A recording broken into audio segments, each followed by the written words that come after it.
तर कमलाकर सर तसेच राष्ट्रपती पुरस्कार प्राप्त शिक्षक राऊत कमलाकर सर यांना विनंती आहे की आपण मुलांसाठी मार्गदर्शनपर आपण बोलावं. ओके झालं.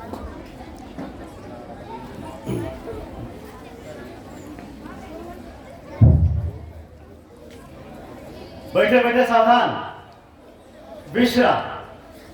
बैठे बैठे सावधान. संत वीरांची भूमी माझ्या महाराष्ट्राची, संत वीरांची भूमी माझ्या महाराष्ट्राची, कृतज्ञता ठेवू मनी पुण्यवान या मातीची. मराठीचे आद्यकवी मुकुंदराज स्वामी, सर्वज्ञ दासोपंत स्वामी, कर्मयोगी स्वामी रामानंद तीर्थ आणि बाबासाहेब परांजपे यांच्यासारख्या थोर व्यक्तिमत्वांच्या पदस्पर्शाने आणि वास्तव्याने पावन झालेल्या या पुण्यवान भूमीला, मनोहर अंबानगरीला माझे विनम्र अभिवादन. ज्या योगेश्वरी नेत्र विद्यालयामध्ये माझी घडणघडण झाली, ज्या विद्यालयामध्ये मी हायस्कूल विभागात शिकलो, तो आपल्या शाळेचा हायस्कूल विभाग. शिक्षक म्हणून जिथं माझी घडणघडण झाली तो आपला मंदिर विभाग, ज्यांच्या प्रती मी कृतज्ञता इथे व्यक्त करतो आहे. मला राष्ट्रपती पुरस्कार मिळाला हे सांगितलं गेलं, परंतु शिक्षक कसा घडावा, कसा घडला जातो हे ज्या विभागाने सांगितलं आणि शिकवलं तो हा आपला विभाग, जिथं मला आज बऱ्याच वर्षानंतर बोलताना खूप धन्यता वाटते आहे. त्याचबरोबर ज्यांच्या तालमीमध्ये मी मराठी विषय अध्यापनाचं कार्य, मराठी प्रश्नपत्रिका तपासणीचं कार्य असेल, त्याचबरोबर मराठी विषयाच्या संदर्भात वेगवेगळे उपक्रम असतील, हे मी जे शिकलो ते आदरणीय माझे बंधुतुल्य गुरुवर्य, आपल्या विभागाचे प्रमुख, ज्यांनी खूप मोठ्या प्रमाणामध्ये आमूलाग्र असा बदल आपल्या विभागामध्ये केला, ते आदरणीय एस.बी. शिंदे सर. नवीन शिक्षकाने धडपड केली पाहिजे, उपक्रमशील असलं पाहिजे आणि चांगलं आपलं व्यक्तित्व घडलं पाहिजे, हे मी माझ्या छोट्या भावाकडून जवळून बघितलेलं आहे आणि त्यांच्याकडून मला शिकता आलेलं आहे. ते आदरणीय डोरले सर, सर्व माझे जुने सहकारी, नवे सहकारी आणि माझ्या प्रिय विद्यार्थी मित्र हो. आज आहे मराठी भाषा गौरव दिन, म्हणजे मराठी भाषेचा गौरव करण्याचा दिन आहे. म्हणजे मराठी भाषेचा गौरव करणं म्हणजे सन्मान करणं. आणि हा दिन ज्यांच्या स्मृतीप्रित्यर्थ साजरा केला जातो ते म्हणजे कवी श्रेष्ठ कुसुमाग्रज यांचं स्मरण करणं, मराठी भाषेची आणि कुसुमाग्रज यांची महती सांगणं, त्यांचं मराठी साहित्यामध्ये काय योगदान आहे ते सांगणं आणि मराठीत बोलू, मराठीत चालू, मराठीत जगू निरंतर हा मराठी बाणा जपणं म्हणजे मराठी भाषा दिन साजरं करणं आहे. कित्येकाची गफलत होते. मी तुम्हाला सांगितलं पाहिजे की मराठी राजभाषा दिन हा महाराष्ट्राचे एक मुख्य शिल्पकार असलेले वसंतराव नाईक यांनी सुरू केलेला आहे. तो मराठी राजभाषा दिन 1 मेला साजरा होतो. तो महाराष्ट्र दिन आणि कामगार दिन म्हणून साजरा करतो. तो मराठी राजभाषा दिन सुद्धा आहे. आणि 27 फेब्रुवारीला कुसुमाग्रजांची जयंती, या दिवशी आपण मराठी भाषा गौरव दिन साजरा करतो. सगळ्यात प्रथम आपणा सर्वांना कवी श्रेष्ठ कुसुमाग्रज यांच्या जन्मदिनाच्या आणि मराठी भाषा गौरव दिनाच्या हार्दिक हार्दिक शुभेच्छा. जोरदार टाळ्या वाजवा तुमच्यासाठी, कारण परिपाठाची मला आठवण इथं झालेली आहे. जो परिपाठ तब्बल 11 वर्ष त्या परिपाठ विभागाचा म्हणजे नीतिपाठ विभागाचा मी प्रमुख होतो. 1997 ते 2008 त्या परिपाठाची आठवण झाली. आदरणीय खंदारे सर सांस्कृतिक विभाग प्रमुख आणि मी परिपाठ प्रमुख, त्यावेळेच्या परिपाठाची आठवण झाली. आणि अतिशय मराठी साजरा कसा करावा हे तुम्ही आज दाखवून दिलेलं आहे, आदर्श वस्तुपाठ. त्यामुळे हे सगळं रेकॉर्डिंग सुद्धा इथे केला गेलेला आहे. ज्यांना ज्यांना ज्ञानपीठ पुरस्कार भेटला त्यांची माहिती वि. खांडेकर असतील, कुसुमाग्रज असतील, भालचंद्र नेमाडे असतील, विंदा करंदीकर असतील, यांच्याबद्दलची माहिती इथे सांगितली गेली. आणि सगळ्यात महत्वाचं इथं हा जो जागर झालेला आहे मराठी साहित्याचा तो खूप महत्वाचा वाटला. बॅनर किती चांगले बघा. मराठी भाषा गौरव दिन, कुसुमाग्रज, बहिणाबाई चौधरी, पु ल देशपांडे, गोविंदाग्रज, शांताबाई शेळके, अण्णाभाऊ साठे, ठळक असे मानदंड मराठीचे त्यांचे इथं फोटो तुम्हाला दिसत आहेत.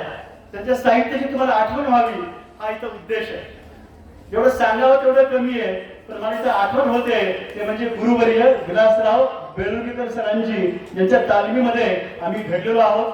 त्यांच्या प्रतीही कृतज्ञता व्यक्त करतो. सर्व विभाग प्रमुख, सर्व मुख्याध्यापक आणि सर्व शिक्षक बंधू भगिनी आपल्या प्रती कृतज्ञता व्यक्त करतो. 2008च्या नंतर साधारणतः 2012-13 मध्ये इथं मराठी भाषेचा कार्यक्रम साजरा करण्यासाठी हायस्कूल विभागातून इथे मी आलो होतो आणि तो कार्यक्रम साजरा केला होता. आज हा कार्यक्रम साजरा होतोय याचा मला आनंद होतोय आणि इथं प्रमुख अतिथी म्हणून मी बोलतो आहे. जवळपास 2500 वर्षांचा इतिहास हा मराठी भाषेला आहे. महाराष्ट्री प्राकृत पासून ही मराठी भाषा उत्क्रांत होत आलेली आहे. मराठी असे आमुची माय बोली असं म्हणतो आपण. मराठी पाऊल पडते पुढे असं म्हणतो आपण. मराठी मनाच्या महाराष्ट्र देशात मराठी तर माझी तुला वंदना असं म्हणणारे राम मुकदम ते या पुण्यवान मातीतील आपल्या अंबाजोगाईतील त्यांची कविता आपण गातो. माझा मराठाची बोल कौचुके परी अमृतातेही पैसा जिंके ऐसी अक्षरे रसिके मेळविन असं म्हणणारे संत ज्ञानेश्वर यांचं स्मरण केलं पाहिजे. मऊ मेनाहुनी आम्ही विष्णुदास ऐसे कठीण वज्रास भेदू जैसे भले तरी देऊ कासेची लंगोटी नाठाळाच्या काठी मारू काठी असं म्हणणारे तुकोबारायांचं सुद्धा स्मरण इथं केलं पाहिजे. नाचू कीर्तनाचे रंगी ज्ञानदीप लावू जगी असं म्हणणारे संत नामदेव असतील. आणि बहुरूढ म्हणजे भावनाच्या माध्यमातून जळजळीत अंजन ज्यांनी आपल्या जीवनामध्ये तत्वज्ञानाच्या माध्यमातून घडून दिलं ते संत एकनाथ महाराज, संत सेना, संत गोळा, संत सावता, संत चोखामेळा, संत बहिणाबाई या सर्व संतांचं स्मरण आपण केलं पाहिजे. संत जनाबाई यांचंही स्मरण केलं पाहिजे. त्याचबरोबर आपल्या मराठीच्या आद्य कवयित्री ज्या आपल्या बीड जिल्ह्याच्या आहेत महदंबा किंवा त्यांना महदाईसा असं म्हटलं जातं, त्यांनी धवळे त्यावेळेस लिहिलेले आहेत. आणि तुम्हाला सांगताना आनंद होतोय की मराठीचे आद्य कवी हे मुकुंदराज स्वामी आहेत, ज्या पुण्यवान भूमीत आपण सध्या जन्मलो आणि वाढलो आणि घडत आहोत. अधिक काय सांगावं, बरंच सांगावंसं वाटतंय, बरंचसं बोलावंसं वाटतंय, पण ठळक ठळक गोष्टी मी सांगणार आहे. मला जे काही बोलायचं होतं ते आपल्यापैकी बऱ्याच जणांनी सांगितलेलं आहे. आपल्या या भूमीचा एक संदर्भ आहे कुसुमाग्रज यांच्याशी. 1997 साली भारताच्या स्वातंत्र्याचा सुवर्ण महोत्सव हा साजरा झाला. तेव्हा कुसुमाग्रज यांचे बंधू केरम शिरवाडकर, केशव रंगनाथ शिरवाडकर हे इथंच जिथे मी बोलतोय इथं आले होते. मराठवाड्याचे गांधी असलेले गंगाप्रसाद अग्रवाल जे आपल्या शाळेचे विद्यार्थी ते इथं आले होते. तो हा संदर्भ मी तुम्हाला सांगतो आहे. कुसुमाग्रज यांचं नाव काय असं जर म्हटलं तुम्ही परीक्षेमध्ये सांगितलं पाहिजे विष्णू वामन शिरवाडकर. काय सांगायचं? विष्णू वामन शिरवाडकर. या नावाने त्यांनी नाटकं लिहिली, इतर साहित्य प्रकार लिहिले, पण कविता लिहिताना त्यांनी कुसुमाग्रज या नावाने कविता लिहिली. कुसुमाग्रज हे त्यांच्या बहिणीचं नाव आहे. बहिणीचा सन्मान त्यांनी यामध्ये केलेला आहे. नाशिक हे त्यांची कर्मभूमी आहे. तिथं कुसुमाग्रज हे घडलेले आहेत. कुसुमाग्रज यांच्या बाबतचं खूप चांगलं पुस्तक आहे. तो प्रवास सुंदर होता हे त्यांच्या बंधूनं म्हणजे केरम शिरवाडकर यांनी हे पुस्तक लिहिलंय. ते वाचलं पाहिजे. बालपणीच्या तुमच्या आठवणी सुद्धा त्यात तुम्हाला वाचायला मिळतील. जवळपास प्रत्येकाच्या बालपणी प्रमाणामध्ये गमती जमती, खोडकरपणा आणि नवकाही शिकण्याची उमेद हे त्यात तुम्हाला पाहायला मिळणार आहे. आणि केरम शिरवाडकर सुद्धा आपल्या संस्थेच्या संस्थापकांपैकी एक असलेले स्वामी रामानंद तीर्थ यांनी स्थापन केलेल्या पीपल्स कॉलेजमध्ये हे प्राचार्य होते. हाही संदर्भ मी तुम्हाला सांगितला पाहिजे. कुसुमाग्रजांचं साहित्य आपण वाचलं पाहिजे. मी कुसुमाग्रज झालो ही कविता मी सादर करतोय. तुम्हाला सांगितलं पाहिजे की साहित्य म्हणजे जे सहित आहे समाजाच्या हिताचं ते साहित्य. तुम्ही परिपाठ साजरा करता सगळेजण. ज्यांनी ज्यांनी परिपाठामध्ये भाग घेतलाय हात वर करा. वा, तुम्हा सर्वांसाठी जोरदार टाळ्या वाजवा. आता मला सांगा परिपाठामध्ये तुम्ही सुभाषित म्हणता, संस्कृत साहित्य आलं. साहित्य म्हणजे काय? सुभाषित. तुमचं आपापसातलं बोलणं बंद करा. आपापसातलं बोलणं पूर्ण बंद. तुम्हाला कथा सांगणारे, गोष्टी, गाणी म्हणणारे छान छान माझ्या आवाजामध्ये आणि बरंच काही तुम्हाला मी सांगणार आहे. आपण बातम्या वाचतो. बातमी लेखन हा सुद्धा आता साहित्याचा प्रकार आहे. पुस्तक परिचय हा सुद्धा महत्वाचा प्रकार आहे. त्याचबरोबर बोधकथा सांगतो, याचा कथा प्रकार होतोय. अधिक सविस्तर लिहिली कथा कादंबरी होते, कवितेला चाल लावली त्याचं गाणं होतं. या साहित्याची ओळख सुद्धा आपण करून घेतली पाहिजे. तुम्ही हे वाचलं पाहिजे म्हणून सांगतोय की शालेय मराठी शब्दकोश हा अतिशय महत्वाचा आहे. हा शिक्षण मंडळाने प्रकाशित केलेला हा कोश आपण सगळ्यांनी वाचावा मी विनंती करतोय. शब्द साठा माझा लहानपणी फारसा नव्हता, पण जेव्हा अंबाजोगाई आपल्या शाळेमध्ये शिकलो तेव्हापासून हा शब्द साठा वाढला. तेव्हापासून ही पुस्तकं वाचतोय. मराठी शब्द रत्नाकर हेही पुस्तक अतिशय महत्वाचं आहे.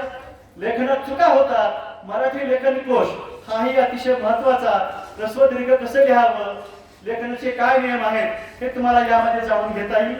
कुसुमाग्रज यांनी काय केले पाहू बरं आपण. त्यांचे चरित्र यामध्ये आलेलं आहे. कुसुमाग्रज तुमच्याशी बोलतायत कसं ते बघूया आपण.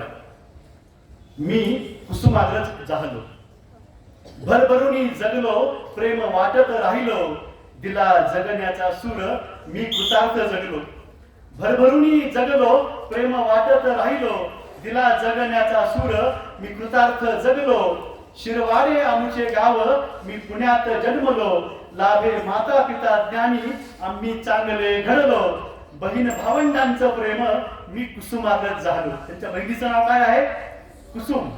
बहीण भावंडांचं प्रेम, मी कुसुमाग्रज झालो. गोष्टी वाचता वाचता गोष्टी वेल्हाळ झालो. भरभरून जगलो, प्रेम वाटत राहिलो, दिला जगण्याचा सूर, मी कृतार्थ जगलो. पिंपळगावी नाशिकात शिक्षणात मी घडलो, गुरु नाईक पुरोहित कला साहित्य रंगलो. लागे वाचनाचा ध्यास, गदकरी चार्ली झालो. शेक्सपियरची नाटके नट सम्राटी घडलो. काळाराम मंदिराच्या सत्याग्रहात लढलो, सत्य शोधक बनून सत्य न्यायार्थ घडलो. नट भावयाचे होते, मी संपादक झालो. कुठे तरी संपादन केलं. सोबत स्वराज्य प्रभात, नवयुग धनुर्धारी झालो. भरभरून जगलो, प्रेम वाटत राहिलो, दिला जगण्याचा सूर, मी कृतार्थ जगलो. राजबंद्यांची बातमी, गरजा जय जयकार झालो. चले जाव चळवळीत, गांधीजी अनुभवलो. लख झाले अंतर्याम, स्वातंत्र्यास्तव लढलो. स्वराज्य सुराज्य होण्या समर्पित मी झालो. जीवन लहरी विशाखा, आनंद श्रावण झालो. कुसुमाग्रज यांच्या पुस्तकाची नावं. जीवन लहरी विशाखा, आनंद श्रावण झालो. मराठी माती सुगंधली, महावृक्ष बहरलो. जे जे होते माझ्या हाती, समाजाला देत गेलो. जे जे होते माझ्या हाती, समाजाला देत गेलो. सकळांच्या सुखासाठी चंदनासम झिजलो. सकळांच्या सुखासाठी चंदनासम झिजलो. चंदनासम झिजलो. चंदनासम झिजलो.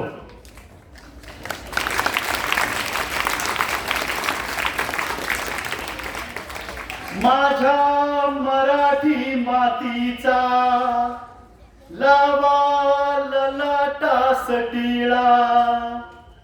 हिच्या संगाने जागल्या दऱ्या खोऱ्यातील शिळा. माझ्या मराठी मातीचा लावा ललाटास टिळा. हिच्या संगाने जागल्या दऱ्या खोऱ्यातील शिळा. हिच्या कुशीत जन्मले काळे कणखर हात. ज्यांच्या दुर्दम धीराने केली मृत्यूवर मात. नाही पसरला कर कधी मागायास दान. स्वर्ण सिंहासना पुढे कधी लवली न मान. हिच्या गगनात घुमे आद्य स्वातंत्र्याची द्वाही. हिच्या पुत्रांच्या बाहुत आहे समतेची ग्वाही. माझ्या मराठी मातीचा लावा ललाटास टिळा, माझ्या मराठी मातीचा लावा ललाटास टिळा, हिच्या संगे जागतील माय देशातील शिळा, हिच्या संगे जागतील माय देशातील शिळा, दऱ्या खोऱ्यातील शिळा, माय देशातील शिळा.